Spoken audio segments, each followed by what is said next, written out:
June 1 నుంచి cinema హాళ్ళు బంద్ చేస్తున్నాం అన్నట్టుగా వాళ్ళు బంధుకు పిలుపునిచ్చినట్టుగా గత కొన్ని రోజుల నుంచి ఒక వార్త నడుస్తుంది. బట్ ఎనీవే రాత్రి దానికి మాకు ఎటువంటి సంబంధం అని చెప్పారు. బట్ దీని అంతటికీ కారణం హరిహర వీరమల్లి సినిమాలు ఆపాలి అని టార్గెట్. అనవసరం మాట అండి. హరిహర బాల గురించి ఎవరికంటే అవసరం? సినిమా 15 ఏళ్ళుగా ఉన్న సమస్య ఇది. ఏం మాట్లాడతారు? 15 ఏళ్ళుగా ఉన్న సమస్య ఇది. సినిమా థియేటర్లు పర్సంటేజ్కి రావాలి. గతంలో పర్సంటేజ్ ఉన్నప్పుడు ఇండస్ట్రీ పచ్చగా ఉంది, స్వర్ణయుగం అని అప్పుడే అన్నాము, అందరూ బాగున్నారు, పర్సంటేజ్కి రావాలి. రెంటల్ సిస్టమ్ వచ్చిన తర్వాత పెద్ద సినిమాలకు చెప్తే చిన్న సినిమాలు బతుకు లేకుండా పోతుంది. సినిమా బాగున్నా కూడా రెంట్ కట్టలేక సినిమాలు ఆగిపోతున్నాయి. కనుక ఈ పర్సంటేజ్ కావాలి. 15 ఏళ్ళుగా సాగుతున్న విషయం అది. ఇవాళ కొత్తగా ఈ హరిహర వీరమల్లి ఇంకో గాడి గుడ్డు సినిమా కోసం పుట్టింది కాదు ఈ సమస్య. 15 ఏళ్ళుగా పుట్టింది. ఓకే, హరిహర వీరమల్లి కాదు, ఇప్పుడు వచ్చే ఏదైతే అప్కమింగ్ మూవీస్ ఎవరైతే ఉన్నాయో వాళ్ళందరూ ఆగిపోతాయి కదా సినిమా థియేటర్ బంద్ అయితే. ఒక మార్పు, ఒక ఇండస్ట్రీకి మంచి, టోటల్గా ఇండస్ట్రీకి మంచి కావాలన్నప్పుడు ఒక నలుగురు ఆగితే తప్పులేదమ్మా. ఇండస్ట్రీ ముఖ్యం. ఈ నలుగురు ప్రొడ్యూసర్స్ నష్టపోయిన సరే పర్లేదు అంటారు. ప్రొడ్యూసర్స్ అందరూ ఒక ఇద్దరి కోసం ఆ సినిమా కాదు, ఇండస్ట్రీ ఒక ఇద్దరి కోసం కాదు. ఆ ఇద్దరు నష్టపోతారు కనుక ఇండస్ట్రీ మొత్తం అడుగు తిన్నా పర్వాలేదు అనేది పద్ధతి కాదు. ఇండస్ట్రీ మొత్తం అడుగట్టుకు పోయింది. వాళ్ళ థియేటర్లు ఆడియన్స్ రావట్లేదు, ఆడియన్స్ వచ్చే పరిస్థితి లేదు.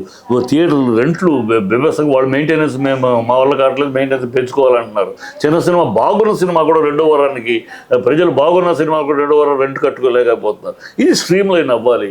సినిమాలు బాగుండాలి. సినిమాలు బాగుంటాయి. ఈ పెద్ద సినిమాలు వచ్చే సంవత్సరానికి 10-15. ఈ సినిమాలు అన్నం పెట్టదు ఇండస్ట్రీకి. ఆ పెద్ద సినిమాలు వాళ్ళ వరకే.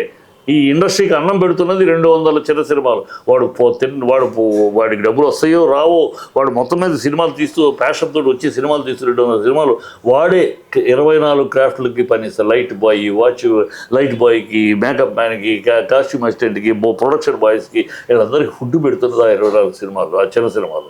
ఆ చిన్న సినిమాలు బతికించుకోవాలి. అది ఎప్పటి నుంచో పోరాటం ఇది. చిన్న సినిమాలు బతికించుకుంటేనే ఇండస్ట్రీ బతుకుద్ది. ఇండస్ట్రీ బతికితే అందరం బాగుంటాము. ఇక్కడ వాళ్ళిద్దరి కోసమని వాళ్ళ సినిమా ఇప్పుడు ఉంది, వీళ్ళ సినిమా ఇప్పుడు ఉంది అని ఇది ఎప్పుడూ ఉంటానే ఉంటుంది. కనుక ఎక్కడో ఒక చోట తిరిగి పడాలని ఎప్పటి నుంచో అడుగుతున్నాం, కానీ ఎప్పుడు సాగట్లా. అంటే ఒకటి దీనికి వెనకమాల కుట్ర పండింది కేవలం అల్లు అరవింద్, మరికొంతమంది సినిమా ప్రొడ్యూసర్లు. ఎవరికి కుట్ర? దీంట్లో కుట్ర ఏంటయ్యా? ఇండస్ట్రీకి మంచి చేయాలి, ఇండస్ట్రీ బాగుండాలి. ఈ టైంలో ఎందుకు బాగుండాలి? ఎప్పటి నుంచో అప్పుడు ఎందుకు బాగలేదు? పుష్ప రిలీజ్ ఎప్పుడు సినిమా థియేటర్ బంద్ అనొచ్చు కదా. అప్పుడు ఎప్పుడు ఉంది ఈ సమస్య? మీకు తెలియకపోతే తెలుసుకోండి చరిత్ర. రాజశేఖర రెడ్డి గారు అప్పుడు వెళ్ళాం, ఊరేగింపుగా వెళ్ళి ఇచ్చాం. ఆయన నేను చూస్తా అన్నాడు. తర్వాత ఆయన యాక్చువల్గా చనిపోయాడు. చంద్రబాబు దగ్గరికి వెళ్ళి ఇచ్చాం. ప్రతి చీఫ్ మినిస్టర్ దగ్గరికి వెళ్ళటము. మా ఈ 12 వారాలు చిన్న సినిమాలకు ఇవ్వండి థియేటర్లు, 12 వారాలు సంవత్సరంలో 12 వారాలు చిన్న సినిమాలకు ఇవ్వండి. మా ఈ సెంటర్స్లో మున్సిపల్ ఈ సెంటర్స్ ఉన్నాయి కదా పెద్ద మాల్స్ లాగా, ఈ చిన్న కూడల్లో చిన్న థియేటర్ 300 సీట్ల థియేటర్లు కట్టుకుంటే పర్మిషన్లు ఇవ్వండి. చిన్న సినిమాలు బతికించుకోవడానికి మార్గాలు ఇలా అని చెప్పి 15 సంవత్సరాలుగా తిరుగుతున్నాం. ఇవాళ వచ్చింది, ఎప్పటికప్పుడు వస్తాడు. వచ్చినప్పుడు ఎవడో కూడా అఫెక్ట్ అయ్యింది, దానికి ఏం చేస్తాం? ఈ సమస్య వచ్చినప్పుడు సమస్య ఇండస్ట్రీని బాగుపరుచుకోవాలి. థియేటర్కి జనాలు ఇదివరకు 3 సెక్షన్స్ ఉన్నాయి. డ్రెస్ సర్కిల్ కింద. సో ఆ డ్రెస్ సర్కిల్ ఫుల్ అయిపోయినా కింద ఫుల్ అయ్యేది, సినిమా రన్ అయ్యేది. ఇప్పుడు అవి తీసేశారు. అది మళ్ళీ రీఇంబర్స్ తీసుకురావాలి. అప్పుడు మన సినిమా ఆడియన్స్ ఎవరు? మన సినిమా ఆడియన్స్ అమాలీలు, కూలీలు, ఆటో డ్రైవర్లు, వీళ్ళు పొద్దునుంచి కన్స్ట్రక్షన్ దగ్గర పనిచేసిన వాళ్ళు వచ్చి వాడు 700 రూపాయలు 700-800 వాడికి వస్తే దాంట్లో ఒక 200 ఆ సినిమా ఖర్చు 70 రూపాయలు రోజు వస్తాడు, రోజు చూస్తాడు. వాడే నెంబర్ ఆఫ్ సినిమా పెద్ద డ్రెస్ సర్కిల్ వాళ్ళు రెగ్యులర్గా రారు. వాడు చాలా బాగుందంటే అప్పుడు కుటుంబం వస్తారు. అది ఇంట్లో వీళ్ళే రెగ్యులర్గా మన సినిమాను పోషించేది నిజమైన సినిమా ప్రేమికులు వాళ్ళు వస్తారు. వాళ్ళని దూరం చేసుకున్నాం. ఇష్టం వచ్చే రేట్లు పెంచి వాడు జేబులో తడుముకొని వదిలే ఓటీటీ వస్తుంది చూస్తాం. వాడిని ఓటీటీకి పో మన థియేటర్ రావట్లేదు తరిమేశాం. ఇప్పుడు అవన్నీ సెటరైజ్ చేయాలి, స్ట్రీమ్లైన్ చేయాలి. మీరు కోట్లు తీసుకుంటాం కోసమని ఒకడు కోట్లు రెమ్యూనరేషన్ తెచ్చుకుని బోగస్ ఈ అమ్మటం, బెనిఫిషియోలు వేయటం, బెనిఫిషియోలు ఎంత వచ్చింది అనేయటం, ఇన్ని థియేటర్లు ఎంత వచ్చేసి మా స్టామినా 100 కోట్లు అంటాం. మా స్టామినా ఇంత అని చెప్పుకున్న వాళ్ళు ఏరి వాళ్ళ హీరోలు ఏరేని ఎందుకు ఆ 5-6 ఉన్నారు. ఒరిజినల్ స్టామినా వెళ్ళది. ఈ బెనిఫిట్ షో చేసి వాడు ఏమైంది? మనం రిలీజ్ అయిన సినిమా ఎందుకు ప్రతి డిస్ట్రిబ్యూటర్ బయట హంగామా చేశారు కదా, మొత్తం పోయింది. చిన్న సినిమా కోర్టు ఆడింది, కోర్టు ఎక్స్టెన్షన్ థియేటర్ లేదు. ఆహా ఆడింది, 35 ఆడింది, మేజర్ ఆడింది. ఇలా చిన్న సినిమాలు బ్రహ్మాండంగా ఆడతారు. కానీ 2వ వారానికి 3వ వారానికి రెంట్ వాడు తగ్గించుకోలేడు, నా మెయింటెనెన్స్ అని అంటున్నాడు. సో ఎంత ఇన్న గొడవ వాళ్ళు ఒకసారి వాళ్ళ ఎస్ అని ఒకసారి కాదని ఇట్లా జరుగుతూ ఉంది. ఇది ఫైనల్గా మూలం దీనికి థియేటర్ ఎగ్జిబిటర్స్కి సపోర్ట్ ప్రొడ్యూసర్స్ రావాలి. ఒకటి నేను పవన్ కళ్యాణ్ గారు వాళ్ళ టీం నుంచి ఒక లెటర్ అయితే బయటకు రావడం జరిగింది. థ్యాంక్ యూ, మీరు ఇంత మంచి రిటర్న్ గిఫ్ట్ ఇచ్చినందుకు అన్నట్టుగైతే సిల్లీ మాట, చాలా సిల్లీ మాట. సిల్లీ మాట దేనికంటే, ఎందుకంటే గత ప్రభుత్వంలో సినిమా ఇండస్ట్రీకి చాలా నష్టపోతున్నారు. సినిమా ఇండస్ట్రీ దెబ్బతిన్నప్పుడు ఇంకా గత ప్రభుత్వం ఏడుస్తారు. ఎందుకు ఇప్పుడు మీ ప్రభుత్వం ఉంది కదా, ఏడవండి. గత ప్రభుత్వం ఊనే ఏళ్ళు చూపించేసి ఎస్కేప్ అవుతాం అంటారు. ఇప్పుడు వచ్చే సంవత్సరం అయింది, మీ ఏడుపు ఏడవండి, మీరు చేయండి అన్నీ. ఊనే గత ప్రభుత్వం చేశారు కదా, గత ప్రభుత్వం ఏం చేసింది కదా, చిరంజీవిని గౌరవించింది. సినిమా రేట్లు చాలా తగ్గించారు కదా ప్రభుత్వం. తగ్గించాలని మేమే అడిగాం. టికెట్ ప్రైస్ ఇండస్ట్రీని అడిగింది 50 రూపాయలు. అసలు అడిగింది మేమే, రేట్లు తగ్గించాం. దాంట్లో 50 రూపాయలు అనేది ఒక తప్పు జరుగుండొచ్చు. అంతేకాని ఇండస్ట్రీకి మనం జరిగింది, మేమేం వాళ్ళ గవర్నమెంట్ చేయలే. ఉన్న బుద్ధి లేకుండా వీళ్ళు ఛానళ్ళు ఉన్నాయి, వీళ్ళ పేపర్లు ఉన్నాయి కన్నా అడ్డదిడ్డంగా రాసేసి చిరంజీవిని అవమానించారు. చిరంజీవిని ఆయన ఆ రోజు బయటకు వచ్చి చెప్పాలి, ఆయన చెప్పలేదు నిజాయితీ లేకుండా. చిరంజీవిని పిలిచి ఇంటి దాకా బయట దాకా వచ్చి తీసుకెళ్ళి డైనింగ్ టేబుల్ కూర్చోబెట్టి భారతి వడ్డించి మళ్ళీ బయట దాకా వచ్చి పంపించాడు. అది ఇంటికి వచ్చినప్పుడు ప్రోటోకాల్ తెలియకుండా మాట్లాడతారేంటి? ప్రోటోకాల్ సీఎం ఆఫీస్కి except governors, other state chief ministers, chief జస్టిస్లు తప్పితే ఎవరు కూడా పోర్టుకో దాకా వెళ్తారు. తెలుగు ఇండస్ట్రీకి తెలుసుకోండి, ఏ ప్రోటోకాల్ ప్రకారం వీళ్ళు తప్పితే చీఫ్ జస్టిస్లు, అదర్ స్టేట్ చీఫ్ మినిస్టర్లు వాళ్ళు తప్పితే, గవర్నర్స్ తప్పితే సీఎం పోర్టుకో దాకా, ఏ సీఎం అయినా పోర్టుకో దాకా పార్లమెంట్ ఆ గేట్ దగ్గర. ఇప్పుడు పవన్ కళ్యాణ్ వెళ్తున్నాడు మోడీని కలవటానికి, ఆయన నేరుగా పోర్టులోకి వెళ్తున్నాయి గారు, బయట దిగి నడుచుకుని వెళ్ళాలి. ఏం గుణమే చేయాల్సి చెప్పానంటే పవన్ కళ్యాణ్, నేను మోడీ గారిని కలవటానికి నేరుగా వెళ్ళిపోతున్నాను, నేరుగా పోర్టుకలో ఆయన దిగి అవుతున్నాను చెప్పండి. ఎక్కడో ఆగాలి, నడిచే వెళ్ళాలి. ఎవరైనా అదే. అలాగే సీఎం ఆఫీసు వేరు, ఇల్లు వేరు. ఇంటికి వచ్చినప్పుడు గౌరవించాడు. ఆఫీసు దాన్ని ఒక తన్ను మీద తిమ్మిరి బొమ్మిని చేసేసి బేబస్తం చేసేసి అవమానించారు. ఏం అవమానించారు? అది ప్రోటోకాల్. ప్రజలకు తెలియదు కనుక మీరు డ్రామా ఆడేశారు. మీ దగ్గర ఛానల్స్ ఉన్నాయి, హడా మీ జుట్టు ఎత్తేసుకుని మాట్లాడేశారు, ప్రజలు నమ్మేశారు తప్పితే. ఇవాళ చెప్పానండి, గుండె మీద చేసుకుని వెళ్తున్నారు కదా. చంద్రబాబు వెళ్ళాడు, చిరంజీవి వెళ్ళాడు, ఇంతమంది వెళ్తున్నారు కదా, ఇంతమంది హీరోలు వెళ్ళారు. ఎవరైనా నేరుగా వాళ్ళ కారు పోర్టుకో దగ్గరికి వెళ్ళిన తర్వాత గేటు దగ్గర ఆగి నడిచి వెళ్ళకుండా వెళ్ళారని చెప్పాను కూడా మేము చేసుకుని చాలా. మాట్లాడేది సినిమా థియేటర్ గురించి మాట్లాడుతున్నాం.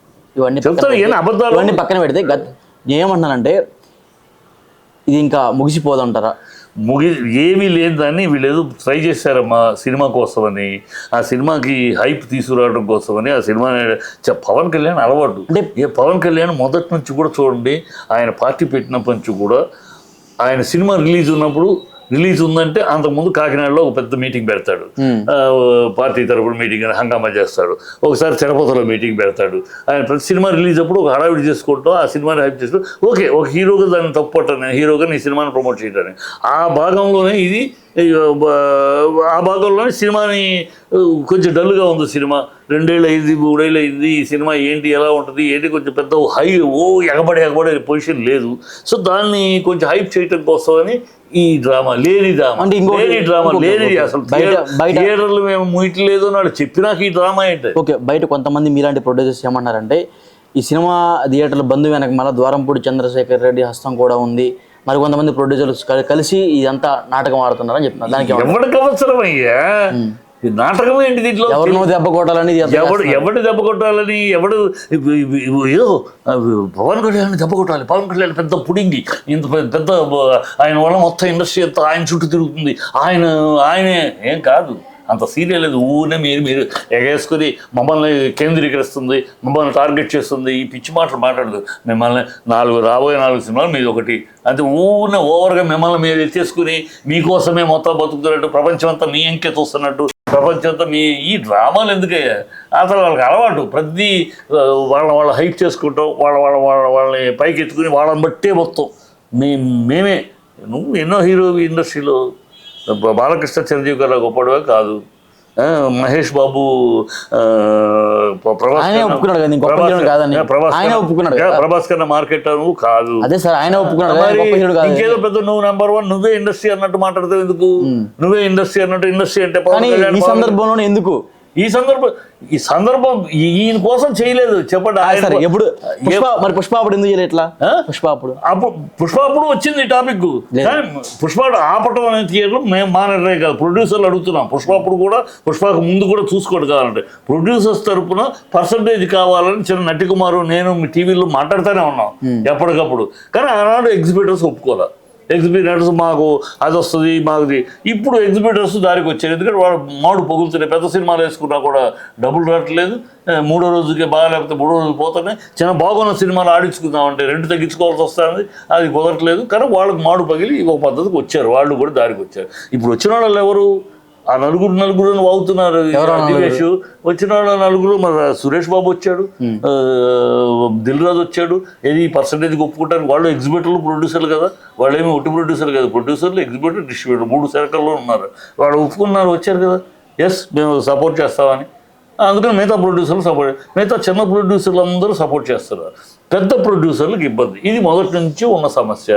ఈ పర్సంటేజ్ అనగానే చిన్న ప్రొడ్యూసర్లు అందరూ జేజేలు కొట్టుకుంటారు, అబ్బా బాగుందని. పెద్ద సినిమా వాళ్ళకేదో పర్సంటేజ్ అంటే ఈ క్లాష్ ఎక్కడొస్తుంది? పర్సంటేజ్ అంటే పెద్ద సినిమా వాళ్ళకి వాళ్ళు రేట్లు ఎక్కువ పెట్టుకుంటారు. ఆ రేట్లు ఎక్కువ పెడితే దాంట్లో షేరు థియేటర్కి ఇవ్వాలా? థియేటర్ మామూలు కలెక్షన్ ఎంత ఉంటుంది రేట్లు, మామూలు రేట్లు ప్రకారం. దాంట్లో షేర్ వరకు 60-40 అనుకున్నారు అనుకమ్మా. ఆ 60% మామూలు వాళ్ళ థియేటర్ కలెక్షన్, రెగ్యులర్ కలెక్షన్లో ఇంత అని ఉంటుంది. ఇప్పుడు వీళ్ళు ఏమడుగుతున్నారు థియేటర్ వాళ్ళు? ఆ కలెక్షన్ మీరు థియేటర్లకు వచ్చినప్పుడు సినిమా ఆడితే మీరు ఏ రేటు కమ్మండి, మాకు మీరు ఎక్కువ రేట్లు తెచ్చుకుంటే దాంట్లో కూడా మాకు షేర్ కావాలి. అది ప్రొడ్యూసర్ బాధ ఏంటి? అదేంటయ్యా, మేము కష్టపడి సినిమా తీసి డబ్బులు ఖర్చు పెట్టి, మేము ఎక్స్ట్రాగా ఎక్కువ ఖర్చు పెట్టి తీసాము, మేమేదో గవర్నమెంట్ నడుపు తెచ్చుకోండి, దాంట్లో మీ మాట ఏంటి? మీకు రెగ్యులర్గా మీ థియేటర్ హౌస్ఫుల్ అయితే ఎంత, దాంట్లో 60% అది ఇస్తాము. ఇక్కడ ఉన్న క్లాష్. ఈ క్లాష్ పవన్కి తెలియదు, పైన తెలియజెప్పేవాళ్ళు లేరు.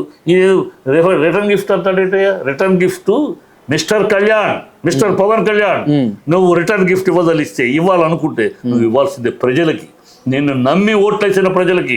నీ ఆవేశాన్ని ఆయన రిటర్న్ గిఫ్ట్ ఇవ్వట్లా, ఆయనకి వీళ్ళు మంచి రిటర్న్ గిఫ్ట్ ఇచ్చారని. అదే అన్న, నువ్వు ఇవ్వటం కాదు, నువ్వు ప్రజలకు ఇవ్వాలి. నువ్వు రిటర్న్ గిఫ్ట్ నాకు ఇచ్చారు ఆయన వీళ్ళకి ఇవ్వటం కాదు, వీళ్ళు వాళ్ళకి ఇచ్చారంట రిటర్న్ గిఫ్ట్. ఏమి ఇచ్చారు రిటర్న్ గిఫ్ట్? సినిమా బంద్ అని. చంద్రబాబు దండ వేయలేదు, చంద్రబాబుని కలలేదు. ఇది మాట్లాడితే చంద్రబాబు మౌత్ పీస్ అయ్యింది కదా. ఏ చంద్రబాబుకి అంత బాధ్యత చేయాలా? చంద్రబాబుని కలవలేదని ఈయన బాధపడతాడు ఏంటయ్యా? సీఎంఓ నుంచి వద్దు కదా, చంద్రబాబుని కలవలేదని ఈయనకేంటి బాధ? చంద్రబాబుకి అంత భజన చేయాలా? చంద్రబాబు కోసం అంత దిగజారాలా? ఏం మనిషి బతిమాలతాడు, ఆయన కలవలేదని ఈయన బాధపడిపోతాడు, ఈయన ఆవేశపడిపోతాడు. చంద్రబాబు కలిసి ఇండస్ట్రీ, చంద్రబాబు వాడు కొత్త కాదు ఇండస్ట్రీకి, మా రాజకీయాల్లో ఉండే ఇండస్ట్రీకి ఆయన ఎప్పటి నుంచో ఎంతోమంది ఉన్నారు. ఆయనకి ఇండస్ట్రీలో చాలామంది ఉన్నారు. డైరెక్ట్గా పిలిపించుకు మాట్లాడతాడు. ఆయన్ని కలవలేదు వీళ్ళు అని ఈయన మాట్లాడతాడు. ఓవరాల్ ఒక మాటలో చెప్పండి, ఏం చెప్తారు అబౌట్ దిస్? ఏదో థియేటర్ బంద్ అని చెప్పి. ఏది థియేటర్ బంద్ అనేది ఇప్పుడు ప్రస్తుతానికి లేదు. 30వ తారీఖు విధి విధానాలు డిసైడ్ చేద్దాం అనుకున్నారు. జరుగుద్ది ఎగ్జిక్యూటివ్ మీటింగ్.